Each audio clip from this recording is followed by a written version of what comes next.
Hi student, welcome to STC education. आज हम question number 11 करेंगे। एक्सरसाइज में क्वेश्चन नंबर 11 जो स्टूडेंट्स का डाउट था आज वो करेंगे और इसके साथ हमारा चैप्टर कंप्लीट हो जाएगा। ओके, आज हम क्वेश्चन नंबर 11 कर रहे हैं। तो देखें क्या बता रहा है। Manju, Prabha and Meena are the partners of a partnership firm. भाई तीन पार्टनर है, मंजू, प्रभा एंड मीना, ये तीन पार्टनर है। There profit loss sharing ratio is 5:3:2। ठीक है, ये आपको रेशो दिया हुआ है 5:3:2। They want to change their profit loss sharing ratio to 3:1। वो अपना प्रॉफिट शेयरिंग रेशो जो है वो चेंज करना चाहते हैं।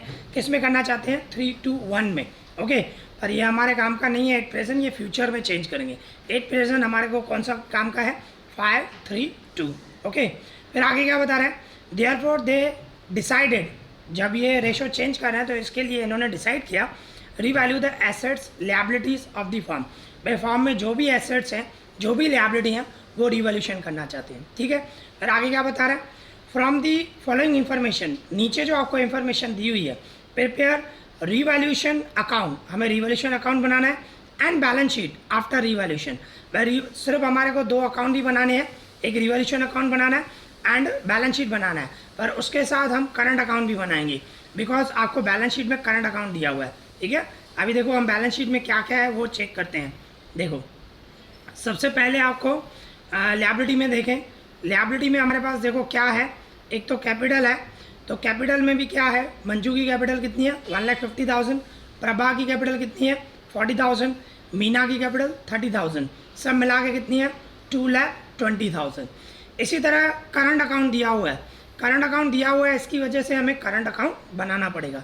ठीक है, तो हम क्या बनाएंगे? तीन अकाउंट बनाएंगे, एक रिवैल्यूशन अकाउंट बनाएंगे, करंट अकाउंट बनाएंगे एंड तीनों का, मंजू, प्रभा एंड मीना, तीनों का हम करंट अकाउंट बनाएंगे। इसके बाद आपको क्या दिया हुआ है? नॉन करंट लिएबिलिटी दी हुई है, उसमें क्या है? 12% बैंक लोन है 30,000। इसके बाद लास्ट में करंट लिएबिलिटी दी हुई है, नीचे नीचे आप देख सकते हो करंट लिएबिलिटी है, उसमें क्या दिया हुआ है? क्रेडिटर्स 40,000 है, बिल्स पेबल 10,000 है। ठीक है, इस तरह ये आपको लिएबिलिटी दी हुई है। इसके बाद हम एसेट्स में देखें, भाई एसेट्स में हमारे पास नॉन करंट लिएबिलिटी है। कौन सी है non current liability?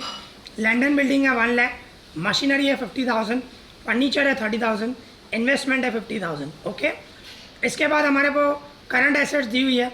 Current assets में आप देख सकते हो क्लोजिंग स्टॉक दिया हुआ है 40,000, डेप्टर्स हैं 25,000, उसमें से माइनस किया हुआ है बैड डेट रिजर्व 1,000, माइनस करके उन्होंने आउटर में लिखा है 24,000। ओके, फिर क्या दिया हुआ है? बिल रिसीवेबल दिया हुआ है 5,000, कैश बैलेंस दिया हुआ है 40,000।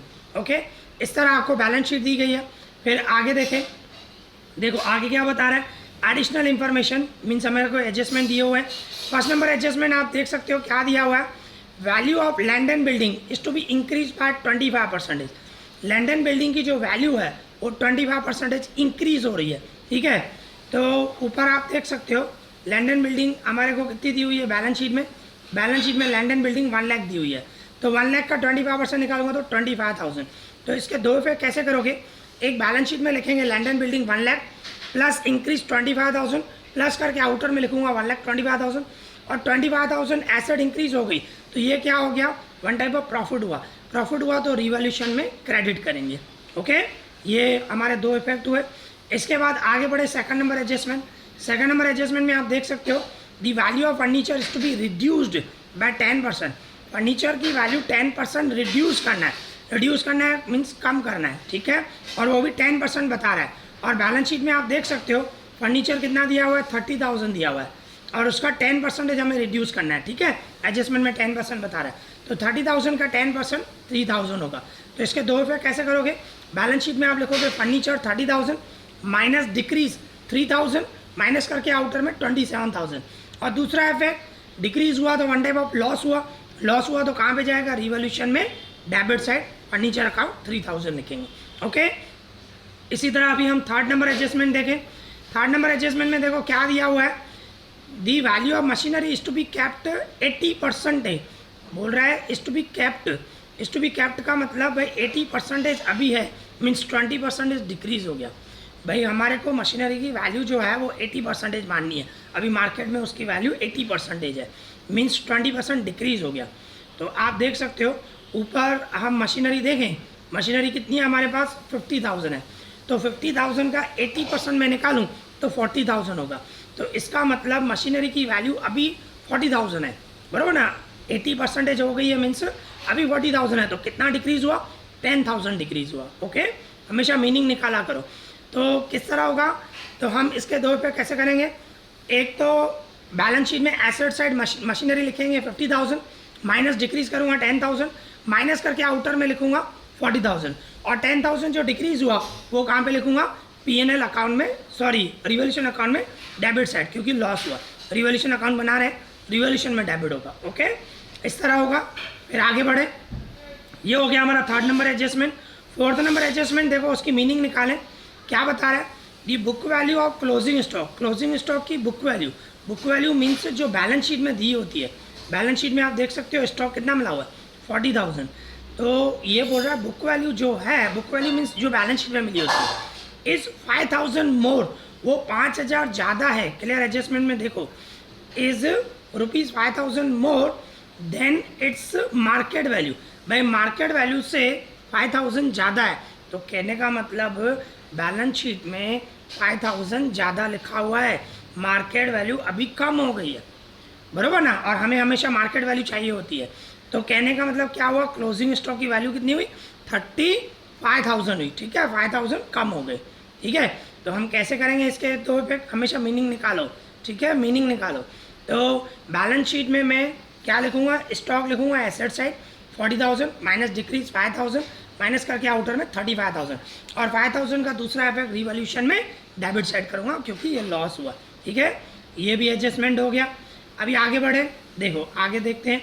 देखो आगे हमें फिफ्थ नंबर एडजस्टमेंट दिया हुआ है, total amount of 2,500 is to be kept for bad debt reserve on debtors.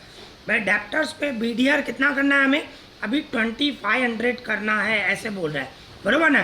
पर ऊपर बैलेंस शीट में चेक करो, पहले से ही बैड डेब रिजर्व दिया हुआ है, आप चेक करो कितना दिया हुआ है, 1,000 दिया हुआ है। पर आपको क्या बता रहा है एडजस्टमेंट में, अभी 2,500 करना है। तो क्या करोगे, इसके दो पे कैसे करोगे। एक तो बैलेंस शीट में डेप्टर्स लिखोगे 25,000, उसमें से माइनस करूंगा बैड डेब रिजर्व 2,500, माइनस करके आउटर में लिखूंगा 22,500, और दूसरा इफेक्ट रिवॉल्यूशन में डेबिट साइड लिखूंगा बैड डेब रिजर्व, पर कितनी अमाउंट लिखूंगा, 1,500। क्यों, क्योंकि देखो बोल रहा है अभी 2,500 करना है, पर बैलेंस शीट में हमें कितना दिया हुआ है, 1,000 पहले से ही दिया हुआ है। तो कितना इंक्रीज हुआ बैड डेब रिजर्व, 1,500। तो हमारा जो लॉस हुआ वो 1,500 हुआ, 1,000 तो पहले से ही लिखा हुआ है। ठीक है ना, सीखे हो आप। तो बैड डेब रिजर्व हम रिवॉल्यूशन में डेबिट कितना करेंगे, 1,500 करेंगे। ओके, इसके बाद आगे बढ़े, देख सकते हो। इसके बाद 6 नंबर एडजस्टमेंट पढ़े। 6 नंबर एडजस्टमेंट में क्या बता रहा है, N amount of 3,000 among the creditors. Creditors हमारे लायबिलिटी होती हैं, जिसको हमें पैसे देने होते हैं, जिससे हम माल परचेस करते हैं। तो क्रेडिटर्स को 3,000 amount is now not to be paid, बोल रहा है नहीं पे करना है। तो लायबिलिटी कम हो गई, वन टाइप ऑफ प्रॉफिट। तो इसके दो पे कैसे करोगे, लायबिलिटी में क्रेडिटर्स लिखोगे, जो भी अमाउंट होगी उसमें से माइनस करेंगे डिक्रीज 3,000, माइनस करके आउटर में लिखेंगे, और दूसरा 3,000 का इफेक्ट कहाँ करेंगे, रिवॉल्यूशन में क्रेडिट साइड, बिकॉज लायबिलिटी कम हो गई तो ये वन टाइप ऑफ प्रॉफिट है, तो रिवॉल्यूशन में क्रेडिट होगा। ओके, इसके बाद 7th नंबर एडजस्टमेंट पढ़े। देखो क्या बता रहा है, इंटरेस्ट ऑन बैंक लोन, जो हमने हमारे पास लायबिलिटी में बैंक लोन है, उस पर जो इंटरेस्ट है वो लास्ट 3 मंथ, पिछले 3 महीने का लास्ट 3 मंथ बता रहा है, इज आउटस्टैंडिंग, मतलब इंटरेस्ट पे 3 महीने का इंटरेस्ट पे करना बाकी है, बराबर ना। तो किस तरह आप निकालोगे, पहले तो बैलेंस शीट में देखें हमारा बैंक लोन कितना है। बैलेंस शीट में आप चेक कर सकते हो, बैलेंस शीट में हमारा लोन कितना है, 30,000 है। ठीक है ना, तो ये 30,000 पे आपको 3 मंथ, और देखो 12% है, आप चेक कर सकते हो कितना लोन पे इंटरेस्ट कितना है, 12% है। तो कैसे निकालोगे आप, भाई इस तरह हमारा जो लोन है वो 30,000 है। ठीक है, लोन हमारा 30,000 है, उस पर हमारे को 12% निकालना है। 12% निकालोगे, और 12% निकालोगे तो पूरे साल का आएगा, पर हमें कितने मंथ का निकालना है, 3 मंथ का। तो इंटू 3/12 करूँगा मैं इस तरह। ठीक है, 30,000 का 12% इंटू 3/12, ठीक है, इस तरह निकालूंगा तो नियरली हमारा 900 आएगा। फिर भी हम कैलसी पे करेंगे तो हमारा जो इंटरेस्ट आएगा वो 900 आएगा। तो इसके दो पे कहाँ पे करोगे, एक तो लिएबिलिटी में लिखोगे outstanding interest on bank loan, क्योंकि लिएबिलिटी है, पे करना बाकी है, आउटस्टैंडिंग है तो लिएबिलिटी में लिखेंगे। और दूसरा ये वन टाइप ऑफ लॉस हुआ क्योंकि आपको पे करना बाकी है, तो कहाँ पे जाएगा, रिवॉल्यूशन में डेबिट साइड हम लिखेंगे outstanding interest on bank loan, क्योंकि लॉस है तो रिवॉल्यूशन में डेबिट लिखेंगे और 900 लिखेंगे। ओके, तो इस तरह हमारा एडजस्टमेंट मीन्स हमारे एडजस्टमेंट हो गए, ठीक है ना, सब एडजस्टमेंट हो गए। तो आपको किस तरह स्टेप वाइज जाना है, सबसे पहले आपको 3 अकाउंट बनाने, revolution account, current partners current account and balance sheet, ठीक है। सबसे पहले आपको क्या करना है, सबसे पहले ये करंट अकाउंट आपको ट्रांसफ़र कर देना है, ठीक है भाई। यहाँ पे लायबिलिटी में है तो पार्टनर्स करंट अकाउंट में credit side by balance BD लिखोगे, 10,000, 20,000 एंड 9,000 जो भी है, ठीक है, वो लिखोगे। और इसके बाद जो भी एक्यूमुलेटेड प्रॉफिट या रिजर्व, बैलेंस शीट में आपको कुछ भी नहीं मिला हुआ है, न रिजर्व दिया हुआ है, न एक्यूमुलेटेड प्रॉफिट, अगर जो होता तो पहले वो डिस्ट्रीब्यूट करते। उसके बाद आपको सब एडजस्टमेंट करने, ठीक है, जो 7 एडजस्टमेंट पड़े वो करना है। उसके बाद आपको देखना है बैलेंस शीट में कुछ रह तो नहीं गया, अगर जो बैलेंस शीट में रह गया है तो वो डायरेक्ट हम बैलेंस शीट में लिख देंगे। जैसे कि हम देखें ये कैपिटल अकाउंट नहीं हुआ ना, तो ये तीनों के तीनों जो कैपिटल है वो लायबिलिटी में एज इट इज जैसे दिया हुआ है वैसे ही लिख देंगे कैपिटल अकाउंट, और जैसे मिला हुआ है मंजू, प्रभा एंड मीना, तीनों की कैपिटल लिख के आउटर में टोटल करके बाहर लिख दूंगा 2,20,000, ठीक है। इसके बाद बैंक लोन भी नहीं हुआ, उसका इंटरेस्ट निकाला पर बैंक लोन नहीं हुआ है, तो बैंक लोन जैसे लायबिलिटी में है 30,000 ऐसे ही लिख देंगे। क्रेडिटर्स हो गए, एडजस्टमेंट में आ गया। बिल्स पेबल नहीं हुआ तो बिल्स पेबल लिखना पड़ेगा, ओके, ठीक है ना, बिल्स पेबल हम बैलेंस शीट में लिख देंगे। उसके बाद एसेट्स में लंदन बिल्डिंग हो गया, मशीनरी हो गया, एडजस्टमेंट में हम करके आए, फर्नीचर भी हो गया, ये तीनों हो गए। पर इन्वेस्टमेंट नहीं हुआ तो इन्वेस्टमेंट जैसे दिया हुआ है 50,000 ऐसे ही हम बैलेंस शीट में इन्वेस्टमेंट लिख देंगे, ठीक है। इसके बाद हमें क्लोजिंग स्टॉक हो गया, डेप्टर्स भी हो गए, बिल रिसीवेबल नहीं हुआ तो बिल रिसीवेबल जैसे है 5,000 वैसे ही हम एसेट साइड लिख देंगे।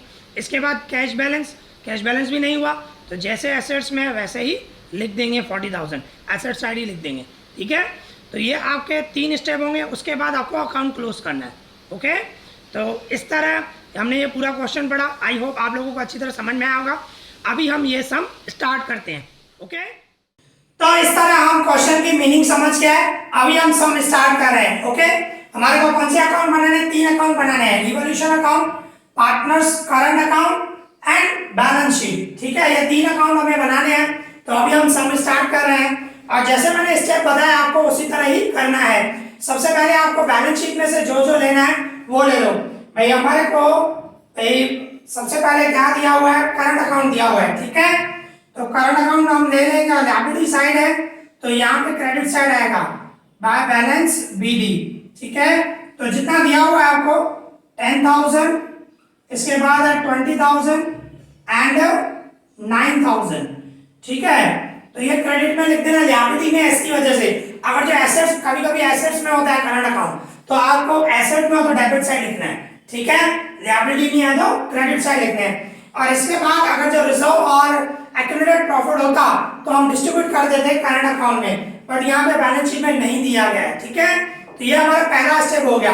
सेकंड स्टेप में क्या करना है, जो भी एडजस्टमेंट दिए वो करने हैं। तो एडजस्टमेंट हमारे पास 7 है तो वो करें। सबसे पहला नंबर एडजस्टमेंट है लैंड एंड बिल्डिंग की जो वैल्यू है 25% इंक्रीज हो रही है, ठीक है ना।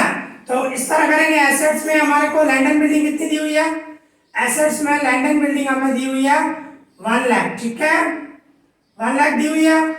उसमें प्लस करूंगा मैं इंक्रीज, और इंक्रीज भी कितनी है 25% है, तो मीन्स क्या हुआ 25,000 इंक्रीज हुआ, प्लस करके आउटर में 1,25,000 और इंक्रीज हुआ तो हमारे जो प्रॉफिट हुआ तो रिवॉल्यूशन में credit side by land and building account 25,000, okay. इस तरह करना है हमारे को इफेक्ट। सेकंड नंबर एडजस्टमेंट में क्या बता रहे हैं भाई, फर्नीचर की जो वैल्यू है 10% कम हो रही है, the value of furniture is to be reduced by 10%। तो फर्नीचर हमारे पास है कितना बैलेंस शीट में, हमारे में बैलेंस शीट में फर्नीचर दिया हुआ है 30,000, ओके, 30,000 हमें दिया हुआ है। उसमें से माइनस करूंगा मैं डिक्रीज 10%, 3000 माइनस करके आउटर में लिखूंगा 27,000। ओके, इस तरह होगा। और डिक्रीज हुआ तो रिवॉल्यूशन में कहां में जाएगा, डेबिट साइड जाएगा टू फर्नीचर अकाउंट। ठीक है, क्योंकि ये वन टाइप ऑफ लॉस हुआ। ओके, तो इस तरह फर्नीचर की वैल्यू डिक्रीज हो गई तो लॉस हो गया। थर्ड नंबर एडजस्टमेंट में the value of machinery is to be kept 80%। Machinery की जो वैल्यू है वो 80% हो गई है, तो 50,000 है बराबर ना, बैलेंस शीट में 80% निकालूंगा तो 40 मींस 10,000 वैल्यू कम हो गई है। भाई बुक वैल्यू जो है वो 50,000 है, पर अभी उसकी वैल्यू मार्केट वैल्यू 80% हो गई, तो 50,000 का 80% निकालूंगा तो 40,000 होगा। मींस 50 की वैल्यू अभी 40 हो गई है, मींस 10,000 डिक्रीज हो गया। ओके, तो इस तरह होगा। देखो भाई हम बैलेंस शीट में लिखेंगे मशीनरी। ठीक है, मशीनरी आपको 50,000 दी हुई है, माइनस करूंगा डिक्रीज, डिक्रीज कितनी होगी 10,000, माइनस करके आउटर में लिखूंगा 40,000। इस तरह लिखा जाएगा। ओके, और दूसरा रिवॉल्यूशन में डेबिट, क्योंकि मशीनरी की वैल्यू मींस एसेट है, उसकी वैल्यू डिक्रीज हो गई है, डिक्रीज हो गई तो वन टाइप ऑफ लॉस हुआ, लॉस हुआ मींस रिवॉल्यूशन में डेबिट साइड। ओके, ये थर्ड नंबर एडजस्टमेंट हो गया। फोर्थ नंबर एडजस्टमेंट में क्या बता रहा था, क्लोजिंग स्टॉक की जो बुक वैल्यू है, बुक वैल्यू मींस आपको जो बैलेंस शीट में वैल्यू दी हुई है वो 5,000 ज्यादा लिखा हुआ है, किससे, मार्केट वैल्यू से, तो मार्केट वैल्यू जो हुई वो 5,000 कम हुई। ठीक है ना, तो स्टॉक हमें दिया हुआ है 40,000, स्टॉक हमें दिया हुआ है 40,000, तो बैलेंस शीट में मैं लिखूंगा स्टॉक 40,000, उसमें माइनस करूंगा डिक्रीज, तो डिक्रीज कितना हुआ 5,000, माइनस करके आउटर में लिखूंगा 35,000। ओके, इस तरह लिखूंगा, और 5,000 डिक्रीज हो गया तो रिवैल्यूएशन में डेबिट साइड, क्योंकि भाई हमारा मींस वैल्यू कम हो गई है, वैल्यू कम हो गई तो लॉस हुआ, लॉस हुआ तो रिवैल्यूएशन में डेबिट साइड। ओके, इसके बाद ये फोर्थ नंबर एडजस्टमेंट हो गया। फिफ्थ नंबर एडजस्टमेंट में है, फिफ्थ नंबर एडजस्टमेंट में क्या बता रहे हैं भाई, बैड डेट रिजर्व जो है वो 2500 करना है, total amount of rupees 2500 is to be kept for bad debt reserve on debtors. तो डेब्टर्स हमारे कितने हैं 25,000 है बैलेंस शीट में। ठीक है, तो हम लिखेंगे डेब्टर्स जो है हमारे वो 25,000 है। ठीक है, उसमें से माइनस करूंगा बैड डेट रिजर्व, भाई बोल रहा है अभी बैड डेट रिजर्व में 2500 करना है, तो माइनस करके आउटर में 22,500, पर बैड डेट रिजर्व आपको बैलेंस शीट में दिया हुआ है 1000, अभी कितना हो गया 2500 और बैलेंस शीट में कितना दिया हुआ 1000, तो कितना इंक्रीज हुआ बैड डेट रिजर्व 1500 बराबर ना, तो 1500 हमारा लॉस हो गया, बैड डेट रिजर्व बढ़ गया, तो रिवैल्यूएशन में डेबिट साइड, और वो भी कितना 1500, क्योंकि 1000 आपको बैलेंस शीट में पहले से ही लिखा हुआ है। ठीक है, फिर इसके बाद आ गया है ये फिफ्थ नंबर एडजस्टमेंट हो गया। Six number, an amount of 3,000 amount creditors, भाई क्रेडिटर्स में से 3,000 ऐसे हैं is now not to be paid, भाई पे नहीं करना है, तो क्रेडिटर्स की वैल्यू डिक्रीज हो गई, डिक्रीज हो गई मींस हमारे लिए क्या हुआ, ये प्रॉफिट हुआ, लिएबिलिटी कम हो गई।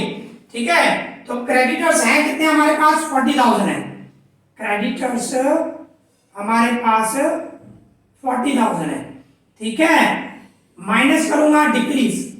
ठीक है, डिक्रीज कितने हुए 3,000, भाई पे नहीं करना है, तो रिमेनिंग कितने बचे 37,000, और 3,000 कम हो गया, लिएबिलिटी कम हो गई, तो हमारे लिए वन टाइप ऑफ प्रॉफिट हुआ। ठीक है, तो यहाँ पे लिखा जाएगा बाय क्रेडिटर्स अकाउंट, प्रॉफिट है तो रिवैल्यूएशन में क्रेडिट करेंगे।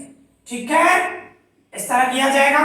इसके बाद ये हो गया 6 नंबर एडजस्टमेंट। 7 नंबर एडजस्टमेंट देखो क्या होता है, इंटरेस्ट ऑन बैंक लोन, वो भी मैंने समझाया भाई, बैंक लोन पे इंटरेस्ट जो है वो 3 महीने का बाकी है, for last 3 month is outstanding, 3 महीने का। तो जैसे बताया मैंने 30,000 दिया हुआ, 30,000 का 12% एंड इनटू 9/12 करेंगे तो कितना आएगा 900। ठीक है, तो इंटरेस्ट है हमारा बढ़ गया, तो इस तरह हम लिखेंगे outstanding interest on bank loan. ठीक है, interest on outstanding interest on bank loan, तो कितना हुआ 900, और ये लिएबिलिटी बढ़ी तो वन टाइप ऑफ क्या हुआ लॉस हुआ, तो रिवैल्यूएशन में क्या करूंगा डेबिट साइड लिखूंगा to outstanding interest on bank loan. Okay, इस तरह लिखूंगा 900। एक लायबिलिटी में जाएगा और एक रिवॉल्यूशन में डेबिट साइड जाएगा। ठीक है, तो एडजस्टमेंट सब कंप्लीट हो गए। तो पहला स्टेप मैंने आपको बताया मींस बैलेंस शीट में से जो ट्रांसफर हो रहे हैं वो ट्रांसफर कर दो। दूसरे स्टेप में सब एडजस्टमेंट कर दो। इसके बाद थर्ड स्टेप में बैलेंस शीट में देखो कुछ रह तो नहीं गया, तो लायबिलिटी में हमारा कैपिटल रह गया, बराबर ना। तो कैपिटल जैसे है वैसे लिखेंगे, कैपिटल नहीं हुई है, करंट अकाउंट हुआ है। ठीक है, तो कैपिटल लिखेंगे हम। और 3 पार्टनर है हमारे, एक है मंजू, बराबर है, Manju, Prabha and Meena. 3 partner, Manju, Prabha and Meena. तो मंजू की कैपिटल कितनी है 1,50,000 एंड प्रभा की कैपिटल कितनी है 40,000 एंड मीना की 30,000। ठीक है, सबकी मिला के 2,20,000 और जैसे दिया हुआ है लायबिलिटी में वैसे ही लिख दिया 2,20,000। इसके बाद देखो करंट अकाउंट तो हो गया। इसके बाद 12% बैंक लोन नहीं हुआ है वो लिखेंगे हम। ठीक है, 12% बैंक लोन, ठीक है, वो लिखेंगे जैसे दिया हुआ है लायबिलिटी में वैसे ही लिखेंगे। इसके बाद क्रेडिटर्स हो गया, बिल्स पेबल बाकी है, क्रेडिटर्स हो गए, बिल्स पेबल बाकी है, तो बिल्स पेबल लिखेंगे। जो भी बैलेंस शीट में रह गया वो सेम लिखेंगे एज इट। ओके, इसके बाद ये लायबिलिटी सब हो गई। अभी एसेट्स में देखो, लैंड एंड बिल्डिंग हो गया, मशीनरी हो गया, फर्नीचर हो गया, इन्वेस्टमेंट बाकी है, तो इन्वेस्टमेंट लिखेंगे हम। इन्वेस्टमेंट जैसे दिया हुआ वैसे ही लिखेंगे। इन्वेस्टमेंट हमारे को दिया हुआ है 50,000, तो 50,000 लिखेंगे। ओके, जैसे दिया हुआ वैसे ही। क्लोजिंग स्टॉक हो गया, डेब्टर्स हो गया, बिल्स रिसीवेबल बाकी है वो नहीं हुआ है। ठीक है, बिल्स रिसीवेबल जो बाकी है वो सेम, बिल्स रिसीवेबल हमारे कितने दिए हुए 5,000। ठीक है, इसके बाद कैश बैलेंस दिया हुआ है, कैश बैलेंस, कैश बैलेंस हमें कितना दिया हुआ है 40,000। ठीक है, तो इस तरह हमारे जो भी स्टेप थे वो कंप्लीट हुए। अभी लास्ट स्टेप क्या है, अकाउंट क्लोज करेंगे। ठीक है, तो अभी अकाउंट क्लोज करें हम, तो देखो किस तरह होगा। अकाउंट क्लोज करें तो सबसे पहले रिवॉल्यूशन अकाउंट क्लोज करें। इस साइड टोटल 28,000 है और इस साइड 313 कम ही है, तो ये टोटल ज्यादा होगा, बराबर ना। तो ये 28,000 में से सब माइनस करूं, 28,000 माइनस 3 और 10 13 18,000 माइनस करो, माइनस 18,000। इसके बाद 500 और 1500 और 900 वो भी माइनस करो। ओके, तो क्या आया हमारा 7600, टोटल तो वही रहेगा 28,000। ठीक है, 7600 आया, तो वो पार्टनर्स को डिस्ट्रीब्यूट करेंगे और क्या लिखेंगे, partners current account. Current account में लेके जाएंगे क्योंकि करंट अकाउंट हमने बनाया। और 3 पार्टनर है, मंजू, प्रभा, मीना। ठीक है, MPM लिखा है मैंने, मंजू, प्रभा एंड मीना। और 7600 है और उनका ओल्ड रेशो कौन सा था 5:3:2, तो उसमें डिस्ट्रीब्यूट करेंगे हम। तो देखो किस तरह होगा, मींस इनटू 5/10 करेंगे तो कितना आया, इसको आएगा 3800 मंजू को, और प्रभा का 7600 इंटू 3/10, तो कितना आया 2280 आया, 2280। इसके बाद 7600 इंटू 2/10, ठीक है, तो कितना आया 1520। और यहाँ पे आया तो यहाँ पे मैं लिखूंगा डेबिट है तो यहाँ पे क्रेडिट में आएगा, क्या लिखूंगा बाय रिवैल्यूएशन अकाउंट। ठीक है, बाय रिवैल्यूएशन अकाउंट, इसमें लिखेंगे 3800, इसमें आया 2280 एंड 1520। ठीक है, अभी हम क्लोज करें, अकाउंट क्लोज करें। देखो इसका टोटल ही होगा, इसका टोटल करूं तो 13,800 और इसमें से कुछ भी माइनस नहीं तो डिफरेंस यही आएगा 13,800। ओके, इस तरह अभी इसका टोटल करूं मैं मींस 22,280 और इसमें से कुछ भी नहीं माइनस मींस यही है, डिफरेंस यही आने वाला है 22,280। अभी इसमें से माइनस मींस ये हुआ 10,520, इसमें से मैं कुछ भी मींस कुछ है ही नहीं, डेबिट होता तो माइनस करता, और है ही नहीं कुछ, ठीक है ना, तो यही डिफरेंस हुआ। ओके 22,280, इसके बाद 10,520, तो ये हुआ इनका closing balance to balance CD. तो देखो क्लोजिंग बैलेंस किस साइड आया, डेबिट साइड आया, तो कभी भी करंट अकाउंट का कभी कभी क्रेडिट साइड भी आता है, बरोबर ना, ये आपको ध्यान रखना। करंट अकाउंट का जो क्लोजिंग बैलेंस होता है वो किसी साइड भी आ सकता है, डेबिट भी आ सकता है, क्रेडिट भी आ सकता है, ठीक है। अगर जो डेबिट साइड आ रहा है तो हम लिएबिलिटी में लिखेंगे, और अगर जो क्रेडिट साइड आता तो हम एसेट में लिखेंगे। ये थोड़ा ध्यान रखना आपको करंट अकाउंट के लिए। अगर जो क्लोजिंग बैलेंस यहाँ पे हमारा जो सीधी आया क्लोजिंग बैलेंस वो डेबिट में आया तो हम लिएबिलिटी में लिखेंगे। अगर जो क्रेडिट साइड आता यहाँ पे समझो क्लोजिंग बैलेंस आता क्रेडिट आता तो हम एसेट में लिखते हैं। जिसका जैसा आए, किसी का डेबिट आएगा किसी का क्रेडिट आएगा, ऐसे आएगा, सम आएंगे ऐसे, ठीक है ना।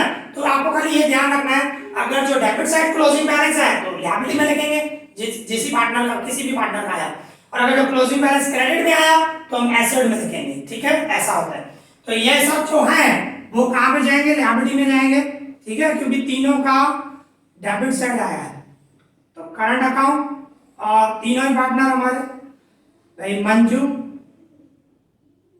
प्रभा एंड मीना, ठीक है, जो है भाई, और जो आया हमारा भाई 13,800 आया एंड 22,280 आया एंड 10,520, इन सब का प्लस करके आउटर में लिखूंगा, ठीक है।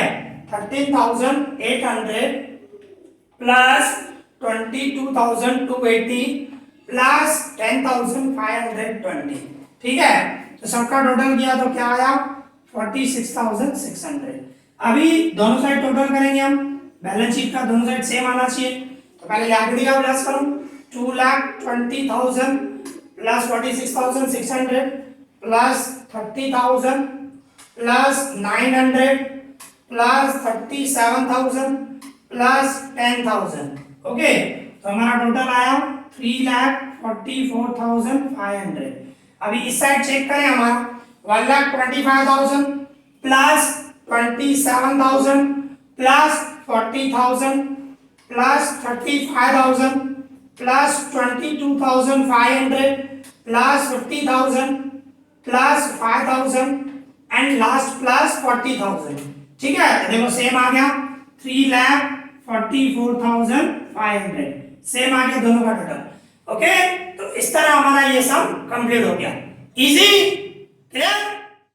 तो इस तरह आज हमने एक्सरसाइज में क्वेश्चन नंबर 11 सम कंप्लीट किया, जिसमें हमें रिवॉल्यूशन अकाउंट बनाना है, पार्टनर्स करंट अकाउंट बनाना है एंड बैलेंस शीट बनाना है, और यहाँ पे हमारा ये चैप्टर कंप्लीट हुआ। अगर जो अभी भी आपको कोई भी डाउट हो तो मुझे कमेंट करना, मैं उसका रिप्लाई करूंगा, ओके। इस वीडियो में इतना ही, thank you for watching this.